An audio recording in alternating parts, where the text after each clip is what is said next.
Nakakalungkot pong ibalita, Kokoy Baldo, pumanaw na, dahil sa isang aksidente. Ayon sa mga ulat, ngayong araw bandang 1:00 ng madaling araw, December 8, 2023, sinubukan niyang umovertake sa isang sasakyan habang sakay ng kanyang motorsiklo, sa Circumferential Road sa Barangay, Mandalagan, Bacolod City. Sa di inaasahang pangyayari, nawalan siya ng kontrol sa kanyang motor, at nabanggas sa isang 10-wheeler truck, na nagdulot ng kanyang pagkamatay. Ang kanyang manager at asawa na si Sam, ang nagbahagi ng malungkot na balita sa isang Facebook post, na sinasabing si Kokoy Baldo ay mamimiss, maaalala, at mananatili sa kanilang mga puso. Narito at ating balikan, ang storya sa buhay ni Kokoy Baldo. Sa isang maliit na bayan sa Negros Occidental, may isang batang lalaki na nagngangalang Kokoy Baldo. Simula pagkabata, musika ang kanyang kinagisnan. Tuwing umaga, habang naglalakad papuntang paaralan, maririnig ang kanyang malakas na pagkanta. Kahit sa simpleng mga kanta, ramdam ang kanyang puso at damdamin. At habang lumalaki si Kokoy, lalo pang lumalalim ang kanyang pagmamahal sa musika.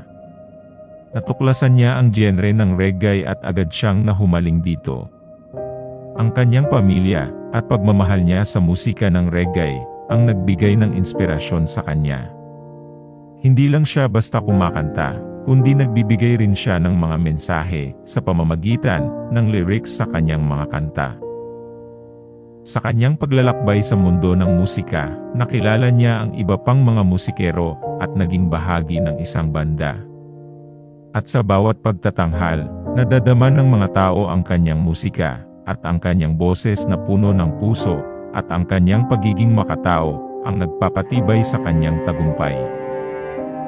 At kahit sa likod ng kanyang kasikatan, nananatili si Kokoy na mapagpakumbaba, at mapagmahal sa kapwa. Ginamit niya ang kanyang talento upang makatulong sa mga nangangailangan. At nag-organisa siya ng mga charity concerts, at ibinabahagi niya ang kanyang kinikita sa mga nangangailangan ng tulong.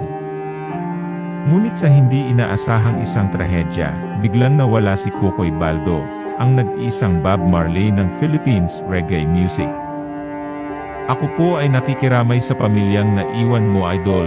You may rest in peace. Mamimiss ka namin. You are the king of Filipino reggae music. Sometimes late under the moon, I think I am breathing, but then I pray.